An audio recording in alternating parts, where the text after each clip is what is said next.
episode number 23 of Divergent Paths. I am the host, Dan Dunford, and for those of you who are living in New York, happy snow! Good old snowstorm Jonas just dumped 2 feet of snow on the city, so that's been exciting. Struggling through that yesterday and today. And actually, this is a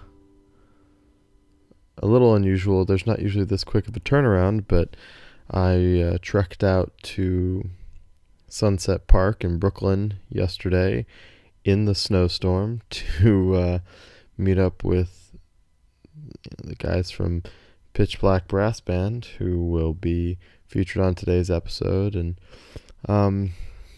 it's funny how it all happened. Saturdays are usually a day that I have to work, and sometimes I tape in the mornings, and it works out, and I tape them and I finish them up and I go to work. But and that would have been the case yesterday normally, but with the snow, all of the things I had to do in the afternoon were canceled. So when I went out to Brooklyn to tape this podcast with PitchBlak, they because I didn't have like the constraints of thinking about having to go to work afterwards, so I didn't really put a limit on the episode. And so instead of just talking for 55 to 60 minutes, we ended up talking for close to 2 hours. So as a result, all the snowplows still going through the neighborhood. That's exciting. Also loud. Let that pass. Right, so as a result, this is going to be the first 2-part episode that two-part interview that I'll be doing. So I guess 2-episode interview rather. I'm splitting this interview up into 2 episodes. Obviously this is one of them, and then I'll be releasing the second half of the interview later. But anyway, so 2 episodes with PitchBlak Brass Band. Incredible group. Just really enjoy them. Brass, it's a weird weird. It's a great confluence of brass playing and jazz and hip hop, and it's great. A lot of the musicians are guys who've come from classical and jazz backgrounds, but we talked about this in the interview a bit. But they combine to create a really great product. This hip hop sound that I really enjoy, and a sense of community and sharing of music and ideas. It's really special. And we got into a lot of other stuff that I don't get the chance to delve into on the podcast always, talking about diversity and women in the music community and in the brass community, which are things that just aren't talked about all that often when it comes to music. These things get brought up in a lot of other arenas, particularly sports and business and the like, but not as much in the music community. I don't really know why classical music is far behind. Of course, this isn't really classical music, but these musicians, a lot of them have come from classical backgrounds. So anyway,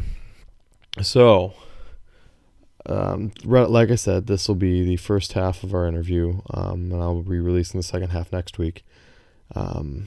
So it'll be 2 weeks of great stuff. In the end of this episode, I'm not, just because I'm splitting the episode or the interview does not mean there will not be music at the end. So, the interview will fade out a little bit, and then at the end of an hour, and after that will be the band's most recent single they released last year. It's called Like Us, and it's great. So, in addition, when we talk about this in what will be the second half of the interview, but the group has 3 shows coming up. The first is Tuesday, January 26th at Brooklyn Bowl. The second is January 31st, and that's part of this series called the PitchBlak Playlist.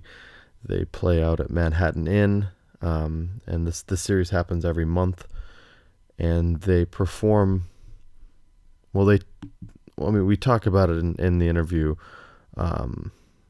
but they arrange the tracks for other rappers who come in, and they do their songs with the band, and it's really awesome. So January 31st at Manhattan Inn will be PitchBlak Playlist. The band will also be playing some of their original tunes. And then finally, and this one I'll be talking about again next week, February 4th at Merkin Concert Hall, they'll be performing with Pharaoh Monch, and that's going to be an incredible show, and I will be there, and I'm excited. So, if you like the podcast, as always, share it, subscribe to it, listen, talk about it, and have fun in life. So, enjoy part 1 of the PitchBlak Brass Band.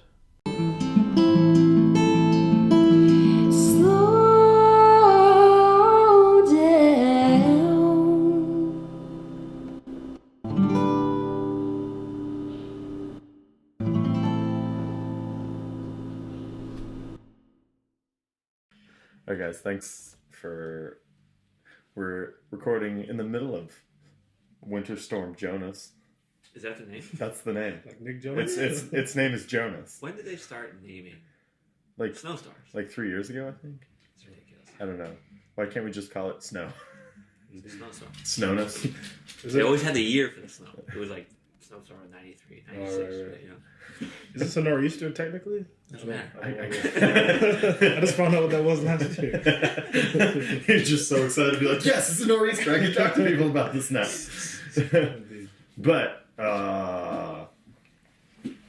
thanks to Ben Chanell for hosting this, and TJ for braving and Trevor. And you. And me. Well, whatever. Give it a South Bronx. Well, it was fun, and That's good. This is PitchBlak Brass Band, which I'm a big fan of, and really happy to feature. So let's just do a quick around the table, so we can hook up voices to names. I'm Chanell, PitchBlak Brass Band, tuba player, started it all. I'm from New York City. I'm Ben Brody, play French horn and guitar in PitchBlak Brass Band. I compose a little bit for the band. From Jersey, and I've been with PitchBlak since the first rehearsal. I'm TJ Robinson, trombone, PitchBlak, also MC, also write and compose sometimes, and I'm from Charleston, South Carolina, as you may know if you're a fan of PitchBlak. And it's great to be here. And for Ben, this is number 3. Yeah, it's number 3. All-star.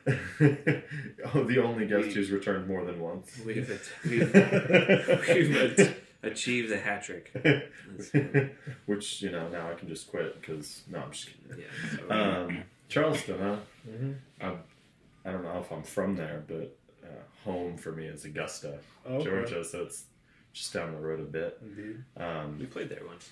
Yeah. We took a picture with the James Brown statue. Yeah. Oh yeah, I think it's so funny that the James Brown house in Augusta. It's it's ready to be like a museum or something, but ever since he died, it's just empty, and they have they have groundskeepers and housekeepers to keep it clean and looking nice, but no one ever goes there. Wow. You can drive by and be like, "There's James Brown's house," and that's it. Wow. I'm like, That's when are you gonna turn that into something? Yeah. But okay, well, let's just get going on the Chanell. This is kind of your baby a little bit. So why and how did you just start putting it together? I mean, you just last month had the 5th anniversary show out here in Brooklyn, and it was a really big thing. A lot of people, a lot of groups to kind of big thing to celebrate this 5-year mark. Yeah. Well, I guess PitchBlak started just as an idea when I was going to Penn State, and I was doing my master's there with Velvet Brown, and I was just when I came out of school, I was really inspired by Youngblood, and I had started arranging not arranging but transcribing their tuba parts because tuba lines were just sick. So I just did that a lot, and then when I was in my second year, I was like, I think I want to start a band when I get out of school. Something similar to Youngblood or something like that. And basically right after I was done, I just hit up everybody on Facebook and I was like, do you guys want to be part of this? And, I got back, from basically everyone that I asked. And from there, things change, people move on. I saw the keyboard player in a bar last night, just randomly, first ever guy in the band, Toby.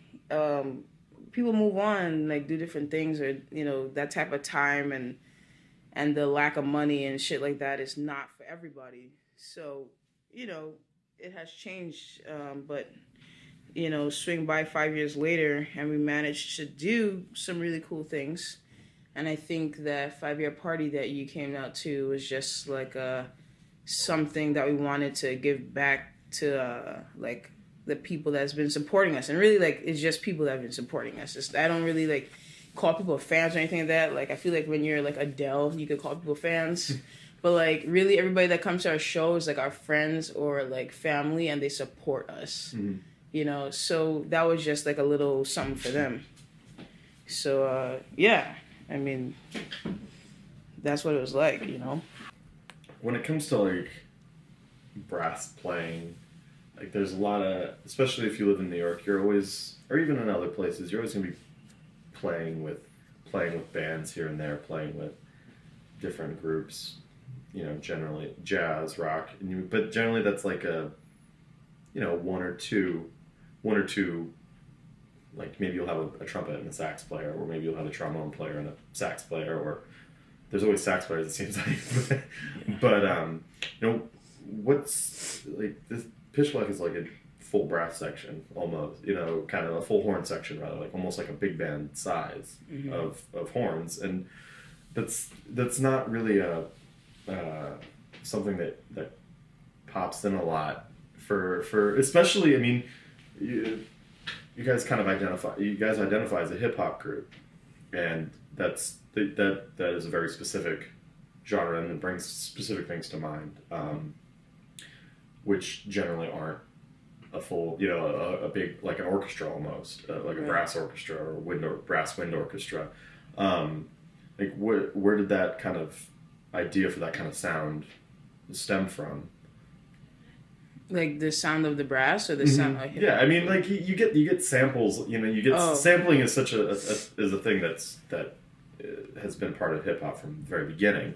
But live in a full live orchestra, not so much. Yeah, I mean, I guess it was just by mistake, because I had emailed a lot of people to come to this rehearsal or whatever, and everyone that were coming, we had tenor sax, we had alto, we had like several trumpets, probably 4 trumpets, and it was all just to have people come to a rehearsal, learn the music, and be able to switch players out depending on the gig. That was the reason why there were so many instrumentalists. But I think what happened is that everybody wanted to be at the gig. Everybody wanted to be there. So it just turned out to be like, I think that's the reason we have like 3 trombones, for example. And we had more trumpets, but they just filtered out at certain points. So that was kind of by mistake now. But like in terms of like hip hop and sampling, a lot of that came from jazz, like funk, those old records. And I don't know, maybe these other guys could speak on that. I don't know how that directly relates to PitchBlak or if that was in our thought process.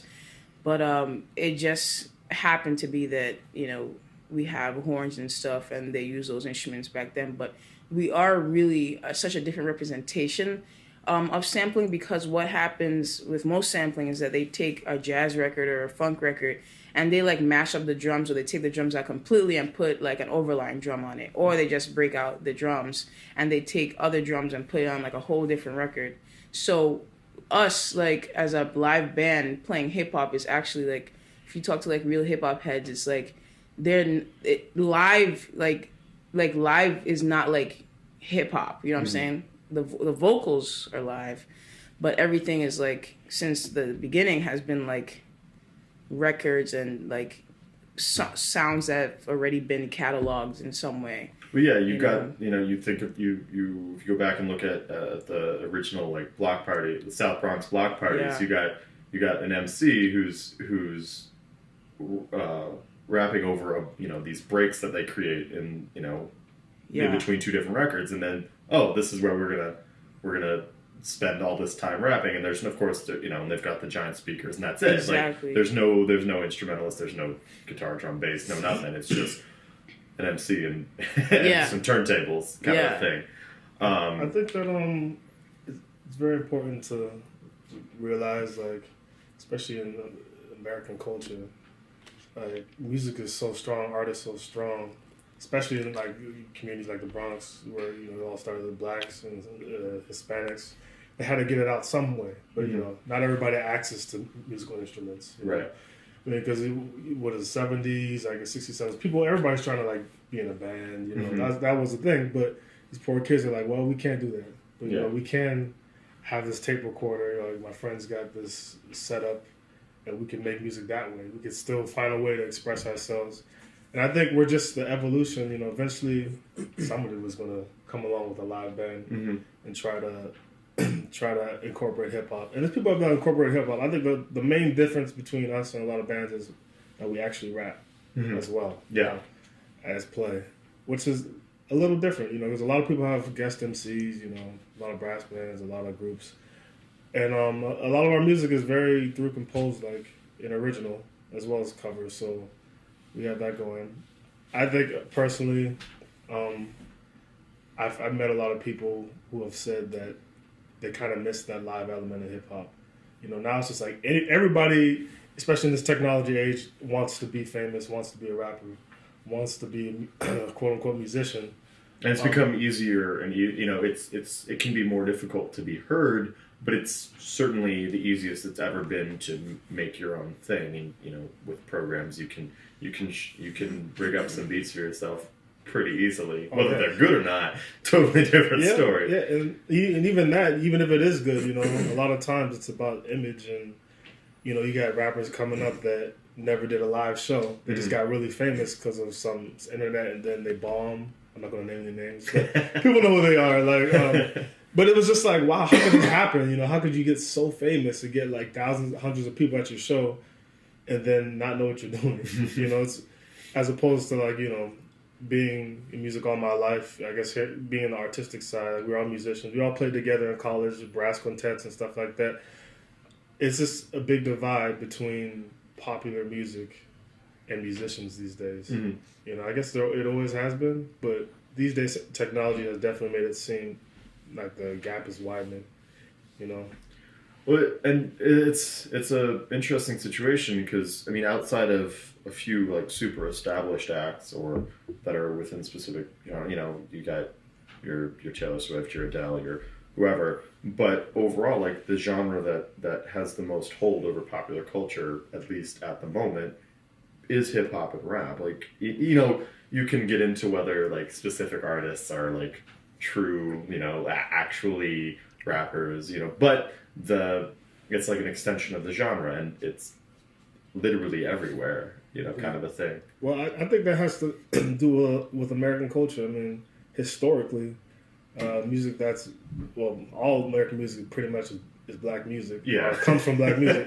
But historically, it's always been popular. Mm-hmm. You know, you had jazz back in the 20s, you had the Ellington Band, then you had the Paul Whiteman Orchestra. You know, there's that divide there. Like, people are like, oh, we like that. We're going to make it our own thing. Mm-hmm. You know, so that's just standard. I remember, you know, when hip hop comes out, just like jazz or anything else, people talked against it. Like, this is never going to make it. This is not an art form. And of course, being rebellious youth, you know, the generations that have passed that, they're not going to let that die. Yeah.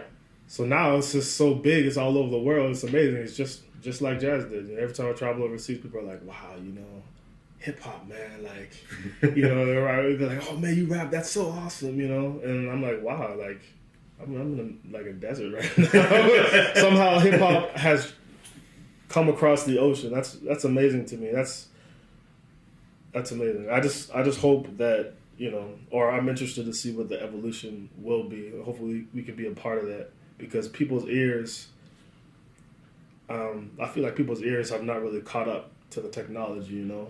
Like, everything's so perfect now. Mm-hmm. You know, that rawness is kind of gone. You know, but at the same time, you know, recorded music has only been around for like 100 years. So for thousands upon thousands of years, music has been live. Mm-hmm. So I think that's something to be said. Anyway. So the musicians in the group, predominantly, what kind of backgrounds are we talking? Like classical, jazz, a mix of both? I mean, I know Ben, and when we talked before, you mentioned that you had pretty much no experience with hip hop when you started in, and you know, your writing has, you know, you've learned how to write for it. Last time that, you know, I grew up listening to rock, folk, and, you know, classical stuff, and I knew, you know, hip hop. You know, I was listening to older tunes, you know, or like just the tunes that were in the '90s that were popular. Mm-hmm. You know, from there, I mean, when I joined the group, that's when I started listening to it more, examining it more, learning about the culture, learning about the artists in it, you know, in the genre, and for me, it was like a real challenge to. Still is. For me, to write a song for the group that is in the character, or not character, but like in the just the right style. Mm-hmm. You know, it's like if you're writing like a dance suite or something. You know, you know, in the 18th century or something. You know, you're gonna write a specific style of, you know, and that's for like any genre of music, or it's like it's always just a specific beat, specific guitar lines, specific horn lines or something, but also like the sampling. Mm-hmm. You know, it's imitating the style of sampling that people do, or, you know, which is what we're experiencing now, which from the PitchBlak playlist, which I'm sure we'll get into more, but we get local artists and hip hop artists, and we arrange their music for live instruments. So in rehearsals we try to imitate the sounds and the breaks and that type of electronic sampled sound with these live instruments, you know, using different units and stuff like that. And so it was just and that's what also I think makes up the group, you know, which makes us pretty unique because everyone does have a specific background and where they come from, and we're all sort of you know, either it's new or old, or, you know, I don't know. But it's like new or there's only new or old. But it's yeah, I think everyone puts their voice into the songs that they write. So yeah, I don't know. I would think that most people in the band have a classical background, and that there's a couple people that have jazz backgrounds that studied jazz. And I think that most people have an interest in jazz, and most people in the band, you know, specifically, you know, when I was talking to people initially, have interest in some other kind of music that isn't classical. So that I knew that they were, you know, they listen to different kinds of music and they're interested. You know, I don't think, and I'm pretty sure about this, that none of us grew up in a like typical, you know, environment surrounded by like a ton of like, you know, I would have to say like, you know, Black people, just to be completely like out there. You know, I'm Black. I grew up on the Upper East Side. My family's from Trinidad. So for 5 years when I went to elementary school there, I grew up around all Black people and Indian people. And that music, which is soca and like reggae dancehall. And the hip hop that I knew at that time was like Tupac, Biggie, you know, the classics, whatever my older cousins were listening to, and like R&B. You know, so I can't say that I grew up in this. I can't say I grew up in Harlem and like, you know, all I listened to was like fucking hip hop until I like got interested in playing the tuba and like got interested in classical music. You know, like my background is like I think very like typical like Caribbean with some like American influences, like popular American influences at the time, because that was what my mother was listening to. And then I went to school. I happened to be good at the tuba and I happened to be good at music, and I played tuba. I got interested in classical music. Just being very interested in classical music for a number of years. Probably not listening to that much hip hop. Probably not listening to that much current music. And then, you know, and I feel like that is more or less sums up like probably most people's like identities, is because there's no way that a Black person could get into like this type of music without like at some point being completely in it, and then realizing, I mean, for me, one of the reasons I wanted to make PitchBlak is because I realized that none of my teachers at Manhattan School of Music knew about Black composers. You know, all these, you know, there were like white people teaching jazz courses. You know, there was just like I felt like no connection. And I felt like I'm not going to go do jazz because the jazz is like, you know, past. You know, people have already explored that. So I want to like try and be connected to my culture musically. And the only way I could see me doing that is through the current music of the time, the current Black music of the time, which is hip hop and R&B. And I think that's where my interest really begun. And I can't even say that I've begun to like scrape at the edges of like what hip hop means and you know where hip hop comes from. I'm learning, you know, and I think that coming from this background as a Black person for me has been like more of a I'm learning about hip hop and I'm experiencing like today's culture, and not so much like I grew up in hip hop and I've taken my horn and like, you know, kind of translated it into like this thing, you know. I'm learning a shit ton about hip hop right now, and I don't, and that's kind of like, you know, I think at some point a lot of people like Bob Marley, like, you know, everybody has to reach out to their roots at some point. Right. And that's what PitchBlak is and was for me. You know. That's a weird, like a complicated cultural issue. I've talked to other people about people who are from like the Ivory Coast, whose parents rather are from the Ivory Coast or from, you know, different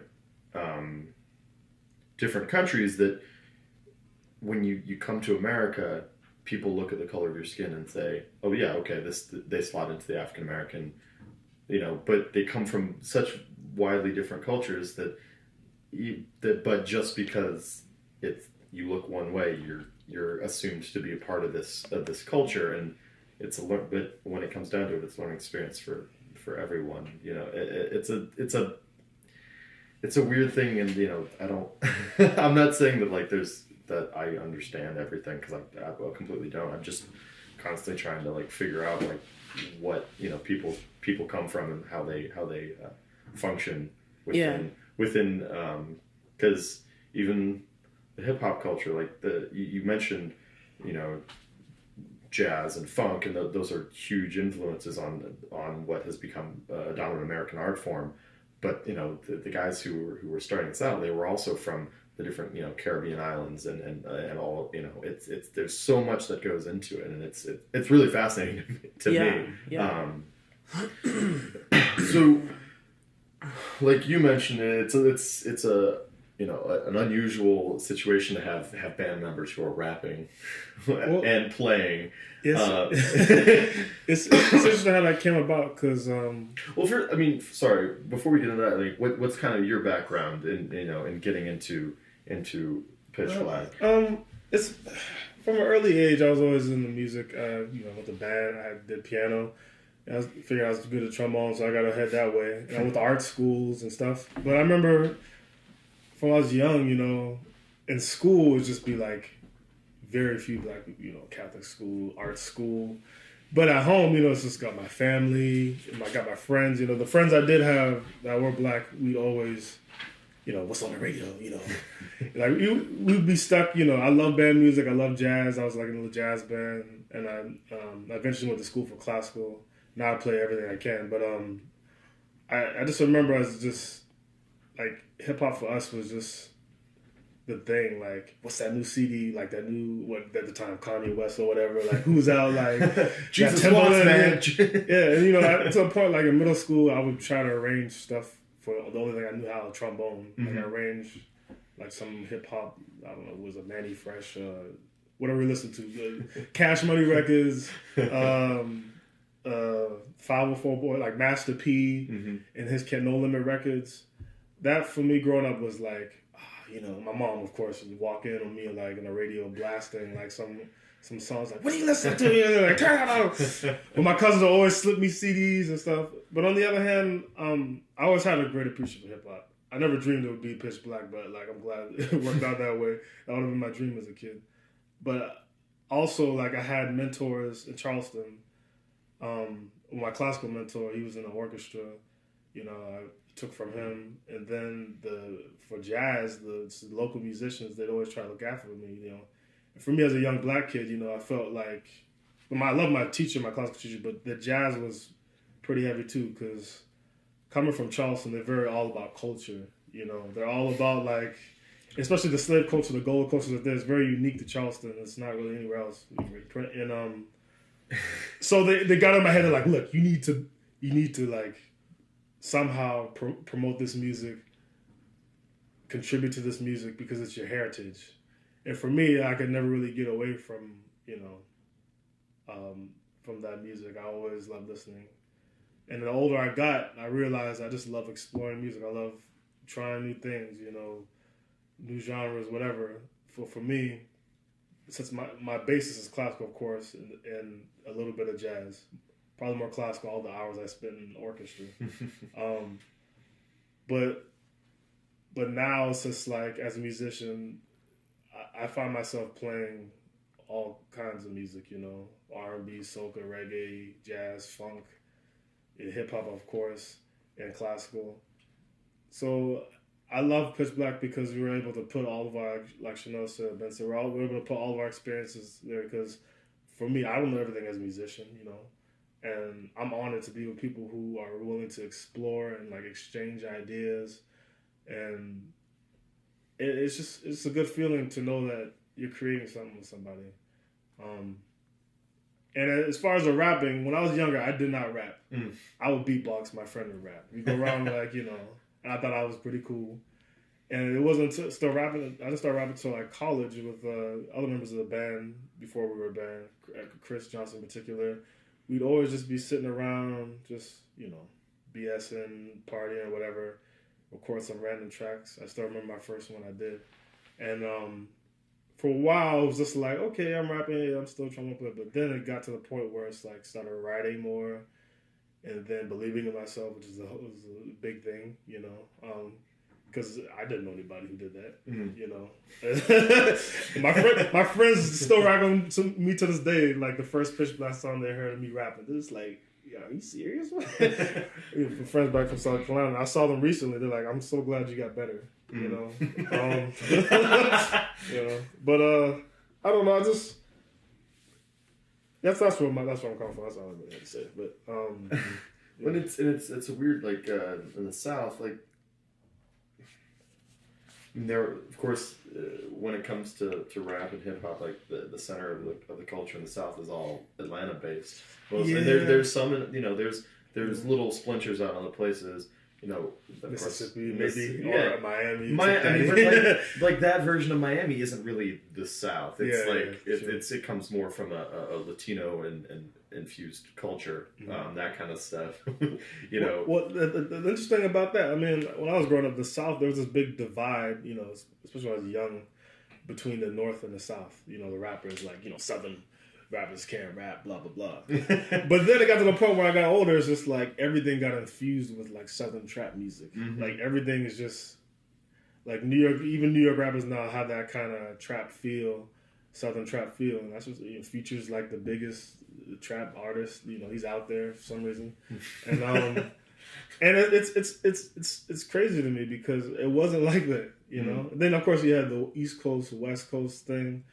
So I think it's just hilarious for me to see, especially growing up with that music. Like me thinking that music was God. Like I didn't really know much about New York rappers until I got to New York. You know, I knew Jay-Z, I knew like this, but I didn't know like underground stuff. You know, the history like that. All I knew was on the radio what my cousin showed me, which was pretty underground. You know. Yeah.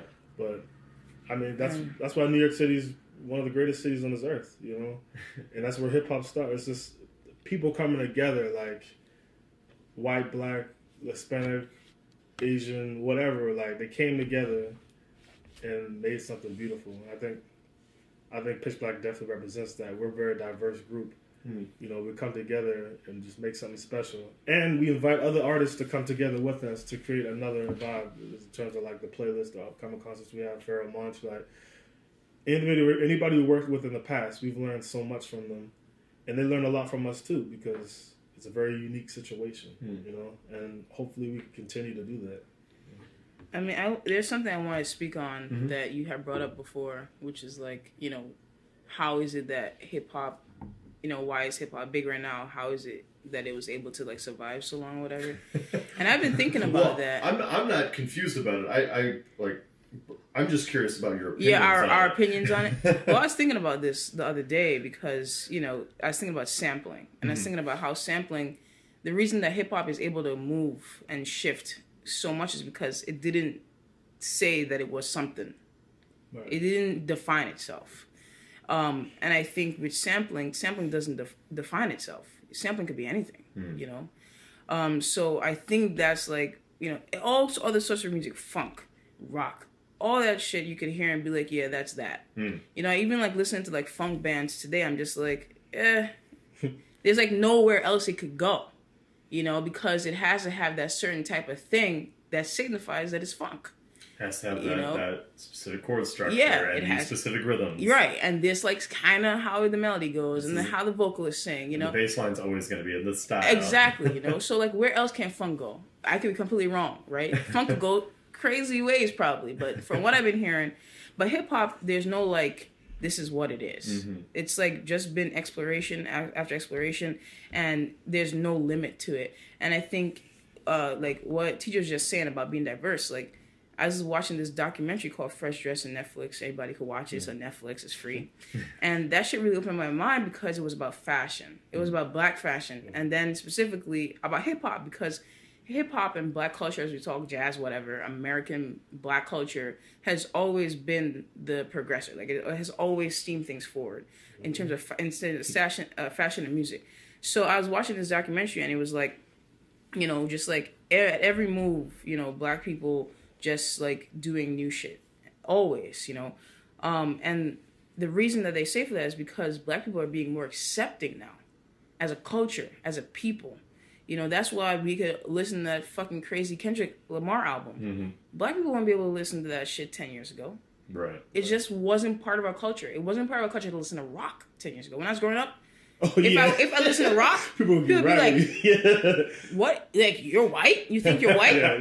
Or you listen to that crazy music. Like, I'd be listening to Enya at home and mom would be like, are you fucking depressed? No, Enya. You know? So you know, so that's just, like, black people have been progressing in terms of, like, accepting homosexuality.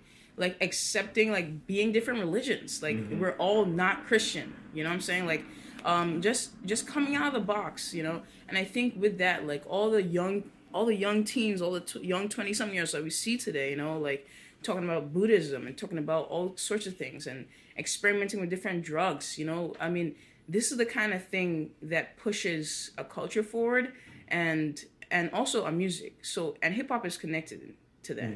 So I think PitchBlak, you know, is part of that. PitchBlak is here because we had parents that were a little bit open to us playing instruments, first of all, and taking a creative life. And we're pushing what people think hip hop is, you know. And people have done that before us. We're not the first ones, you know. So I think that as the culture grows, as people grow to be more accepting of their own selves, of their own passions and their own desires, and thinking like we're not all the same. We all don't have to like hip hop, for example. Then people are able to start to open up and be creative in a different way. And I think that's the reason hip hop is global. And that's the reason hip hop is still happening, because there's really been no definition, and black people and other types of people have opened up to express themselves and to be a community in a much different way. And that's why the East Coast, West Coast, and that like Southern stuff is like whatever now, because there's no beef anymore. People are like, yeah, what are you doing over there? Cool. I want to like try that. You know, and they're like, fuck that. Nah. You know, it's no longer like that, because we're evolving. You know, we're evolving with a different mindset. And I think that's why, you know, I see no limit on hip hop, you know. There's definitely people who come to my show, honestly, older white people. They're just like, you know, I really don't like hip hop, but I like you guys. I like the instruments. I like the live aspect. And a lot of times it's just like, are they being racist or are they being honest with me? I don't know. But for a few of them, it's just like, wow, I didn't know, like, I never really thought of it like that, you know. I guess, especially when we're on the road, just doing show after show. Oh, man, in the South. Yeah. Definitely, it's definitely some racist people in the South. Definitely. But they're not racist. They're just very open. They want to know. They want to understand. And the thing I like about the South, coming from there, it's just like, it's easier to tell, like, when someone is prejudiced against you, you know. Up in the North, it's just like, oh my gosh. It's like, easier to tell, and it's almost more comforting. Yeah. Like, like when someone says, when we were in the South, someone said some crazy shit to me about something being black woman or something like that. One of many times. And it was like real racist, but it was so like out there, and he said it with such confidence and like calmness that I was like, oh, yeah. You know, like, I was like, I don't think that's racist. I think I'm okay with that. Anyhow. I don't know. From the Knoxville. Was it? About that. Oh, Knoxville. maybe, yeah. The picture? Oh, yeah, the picture. The guy was like... he's like, you don't look real black, or something like that, he said. And I'm like... Well, that's an interesting divide, because it's... Just like in passing, there's like no like, it's just like, this is what I'm going to say. Yeah. But in from things I read and things I listen to, you know, when you get into places like New York or cities that view themselves as very open and say, oh, you know, would if you know say, do you hate black people? Of course they're going to say no. Right. Like, they're gonna say no. But then things come up where it's like Kramer. Kramer, what do you? But I didn't mean it. But no, it's a kind of a situation where it's like backhanded. It's there, but they're couching it in a like, oh well, but like I'm saying all these things to make myself feel politically comfortable. Correct, yeah. But I'm also jabbing you in the back just a little bit. Yeah. Here's one thing. Like, my mom wanted to make abundantly clear to me, being a black man, because every time I call her, she's like, yeah, somebody got shot today. You know, family getting shot. People random in the street getting shot. People just shooting each other. Black males killing each other. She's like, look, you have to be cognizant of the fact that you're a black male. Like, when you go into this world, you're gonna have to deal with this. Like, but a lot of white friends I had growing up, they never had to, they don't have to talk to black people to get successful. To get a business started, to become like wealthy. But as a black person, or an ethnic person in America, you have to be in that world. You have to be able to to exist there. And luckily, I came from a background where my mom was all about education. She's a teacher, But I know a lot of people, or she sees a lot of people come through, from the streets or whatever. They're like not stupid. A lot of these kids, basically none of them are stupid. Just never had opportunities. They don't know how to write. They don't know how to talk. They don't know how to be in that world. All they know is their tiny little block or hood, and that's why they call it a trap, because it's either sell drugs, or not, or end up dead, or it's very limited options. And hip hop was so inspiring, that's why people worship people, drug dealers or whatever, because they make that money. They get wealth and they can move out, And now it's hip hop is a little different because it's not just little black people in the hood, You got people over in different countries and different ghettos and situations. They're talking about the struggle, of course, but it's just Chanel said, it's evolving slightly. So it's not necessarily every rapper has to be a gangster rapper, because I know I'm not, I never pretend to be a gangster or whatever. Because my mom whooped my ass. But real talk, it's not. I had this conversation with some of my family. We had somebody pass recently, and we're like, how can we prevent this from happening? Somebody getting in that environment, and I think that's the first step for black people or whoever, being aware of the issue and that we can do something about it. Instead of feeling like you're trapped in the trap. I personally, obviously, there's no way I could even speak to that, or even completely understand it. I just think, there, especially growing up in the South, and I spent my entire growing up period in the South, Florida, Virginia, Georgia, the whole time. But in a situation like that, in Charleston and northern Georgia, plantations are still there. Oh yeah. They're still there in case you forget, and they have weddings there. Oh, yeah. And that's the creepiest thing. Exactly. People having weddings and plantations. Yeah, it's so beautiful, and I was like, I think that's crazy. It's crazy. I mean, there's no way you can ever forget who you are. Right. At least growing up in a southern community. Right. And I would never want to forget. Of course. I'm just trying to make people know that I'm not going to forget. I'm not going to let you forget. Mm. That's my job as an artist, because a lot of things are sugar-coated. People love really good, feel-good music. I love feel-good music too. Mm. Everything's great, everything's cool, but everything's really not great. Everything's not always cool. And especially in hip-hop, they put that on a silver platter for you to see.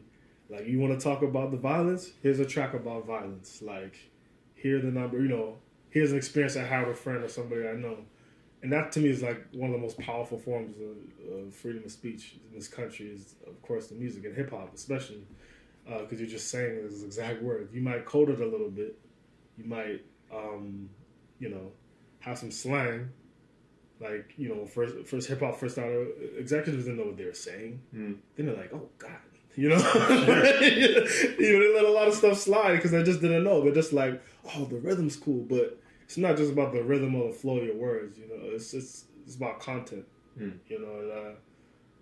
And that being said, a lot of new upcoming artists who try to make it big are, everybody says they love music, but a lot of content's not there. They're just trying to look for a quick meal ticket to get rich. And some of them might succeed. A lot of them have, but it's really nice to see a genuine artist out there doing things and putting passion in. Something like Kendrick Lamar or something like that. After listening to that album, I was like, wow, he really went there. Really went there. I was like, you want to talk about the government like that? He's like, yeah. That's something that's it's a complicated issue, but it's one that's always been a part of the music. Like you're saying, these are the issues. You don't understand them. Let me tell you about them. Right.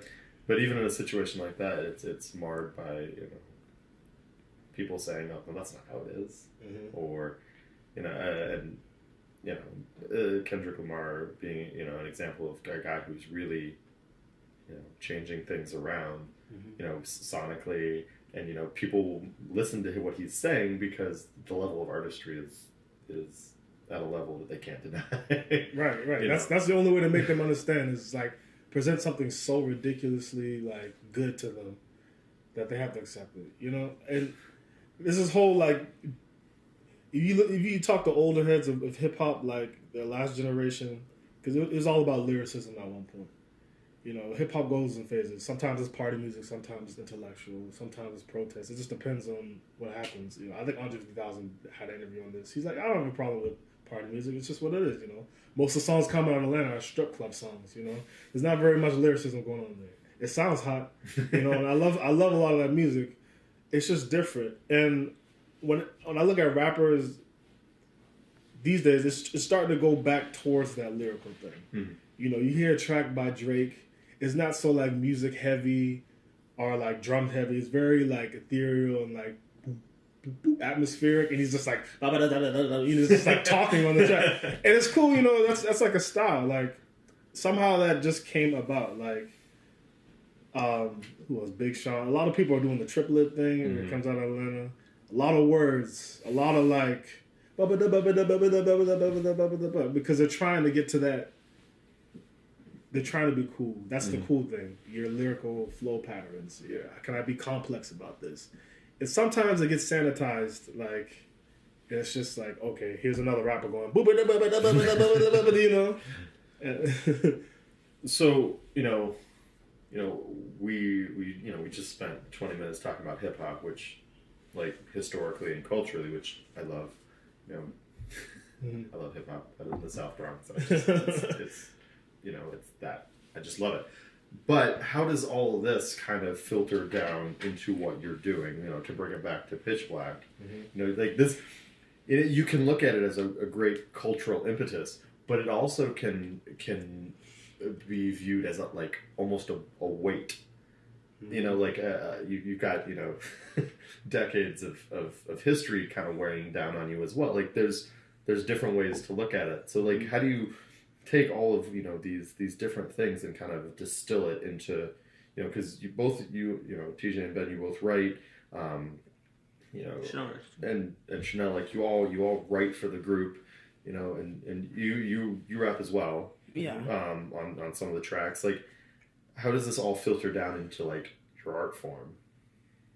That's a pretty broad question. It's like really heavy. It's like really heavy. Like I'm sitting in, like, but like how do you approach this? Like to like distill it into something that into like a 4-minute track. Like it's a difficult thing, and you guys do it. Yeah. Yeah. I mean, what's that track? Well, one track we did, I can say specifically, "All to the Ill." We released. When I wrote that track. I mean, I'm still broke, but I was even more broke. And I was just angry. I was like, I'm going to write this song. And that's how that came about. But some other songs people write, like everybody has their own process. It comes from different places, an experience you had, a thought you had. But there's so much freedom we have. It's kind of scary sometimes. Like you're saying, it's very broad generalization. Like, for instance, hip-hop, if you sample something, you can sample whatever you want. There's orchestra samples. There's like obscure like Indonesian music samples. Gamelan. Yeah, there's anything. That's why it's so hard to categorize it. And there's even artists who didn't sample. Like when I was growing up, Manny Fresh, he wrote all this stuff. So he didn't have to deal with clearing samples. Some people just sample, like Pete Rock. He just uses the samples, and that's like an art form in itself. So for us, it's just like, wow, we can do whatever. Like we can write, or we could we do covers. And that allows us to just be open. It's like sailing, sailing to new lands. Because nobody, I don't know if bands like us who do specifically what we do, or have the way we have presented ourselves, we have a thing, PitchBlak playlist we do every month. We feature an artist, Somebody has to sit there for hours and arrange that, And That's crazy. You know, I tell people I do that sometimes, or different rappers, and they're like, wow, you know, because I guess they don't really have that background. So for us, that's like it's like a golden ticket, which in some sense, freedom can kind of be a weight itself. I've dealt with that problem. Like, okay, I have all these tools in my hand. Now, how am I going to put this together? You know, so I think that's what it is. It's like it's like you got to go in like already filtering yourself. Yeah, because you have a bunch of ideas. And a really great toy box. It's like, okay, let's start small. Right. You know, exactly. like instantly. Exactly. You know, like guitar, one trumpet. I've been writing like one trumpet part. Like, you know, like one trumpet. But then I try to, you know, I don't know. It's just difficult. You know. Man, my focus sometimes when I get into like a writing mode is like, what were my cousins like? You know, what is the shit that my cousins who hate classical music, doesn't understand what I do for a living, what would they listen to? Are they the same ones who were giving you the Tupac and the Biggie when you were younger? Okay. Yeah. So like, what would those cousins like to hear? Right. You know, and they're not gonna want to hear no obscure shit. I mean, yeah, I'm happy that people are writing that stuff and like that it's possible to have that there in hip hop. But that's like my writing process. My writing process is like, how can I be as simple but impactful and soulful as possible? How can I like kind of like engage someone's like a musician artistic and soulful creativity by writing the most simple things so that they could somehow connect to themselves how to make the simple things sound awesome. Yeah. Instead of like writing a really challenging thing and having issues with the musician playing it, and then, you know, just having all of these and then like figuring out how to write lyrics on top of that really challenging thing. I kind of go with how simple can I be and try and see how I could have musicians bring out the complex emotions, human emotions, instead of like having the notes be the complex thing. Yeah, I mean, with a group like you guys, I mean, all of you are incredible musicians and have backgrounds and training to, you know, sure, you can play like the shit out of a lot of notes. Yeah. But you know, sometimes the best hook is just two words, two words, 3 or 4 notes at the most. Like, and yeah, like you know, that's, you know, people make fun of me for some of the things I listen to, because I listen to like huge swath of things, you know, but swath. That's a great word. It's like sweat, but like swat. Like I just swat. But you know, if you listen to just like a regular, you know, just a whatever radio pop tune, sure, it might be kind of garbage, like a Katy Perry tune, or this comes up. You really like this. Really like This comes up in a lot of podcasts, but I'm a big Taylor Swift fan. You are? Oh yeah, but like, you know, you can say but like some of those melodies, you know, they're really simple and they're really catchy. Yeah. Hey, I tell you now, of this experiment with Chris, so far I don't think I've been wrong, but all of Drake melodies, they can all like fit together. Yeah. Like all of them on any song that he's ever done, like even if it's in minor for some reason. Well, I was going to use a slightly different example. I was going to use within hip hop, like the DMX Rough Riders anthem. Like he uses sitar, and it's real simple, but it goes, you know, but it just keeps going and going, and that song is super like that. Yeah. That one stood up for a long time. Yeah, like it's cool, but it's not super complex. Yeah. You know, it can almost be. It's a danger having really, really good musicians who can play the crazy stuff. Right. I mean, like, PitchBlak crew. Yes. Coming for ya. Yeah. Yeah. Let's get it. Yeah. See me showing all the brass we blowing. Keep it flowing, wanna get like us. Yeah. Wanna get like us, them girls bust. Yeah. You can see it for yourself. You don't even have to trust. Can't do it like can't do it like us. Can't do it like you can see for yourself. You don't even have to trust. Can't do it like can't do it like us. Can't do it like. All the glory to the most fly. Bow your heads when the queen pass by. Super fresh, it's my ever dare to call my name in vain. So long you think you gon' lose this game. Hungry birds wanna pick my brain from hostile things. You best refrain. Oh silly you, let me explain. 1, never let the guilty. 3, 2, always keep a church. Hallelujah. 3, oh you can't do it like me. 4, ready your blood so loud. Make sure everything you do you follow straight to it. Don't give in to the ones that do you automatic do it. The impossible is possible, for I can't do it. Hands to the floor so I can come in like you fluid.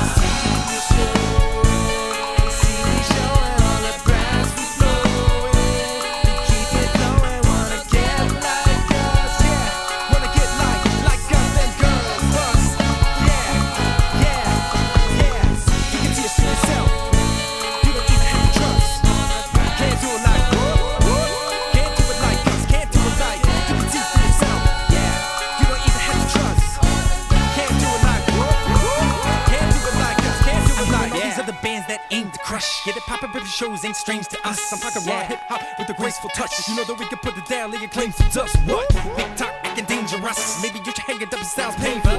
Plus, there's no question on my claim as such. But I ain't even flowing yet, I'm just waiting to bust. And I keep it fresh from the top to these club souls. I'm thinking about you now, where did you go? Haters, shake them trolls, gone troll. But who's got time for that? Cause if it ain't turned up, then it ain't pitch black. No, see.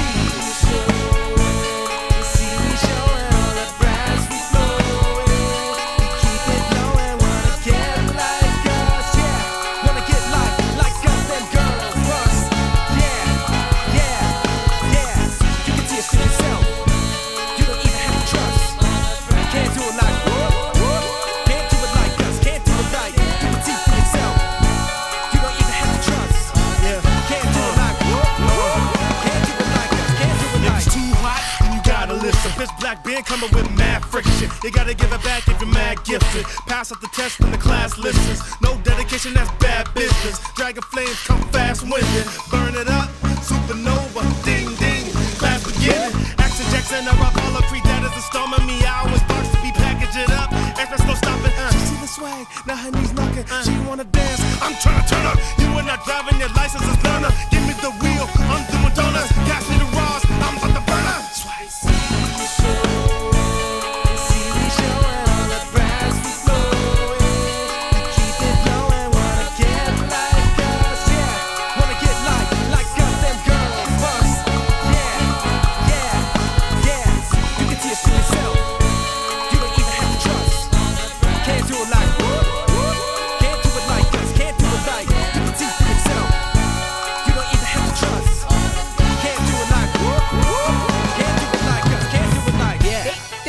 Like us. They wanna get like us. They wanna get like us. They wanna get like us. They wanna get like us. They wanna get like us.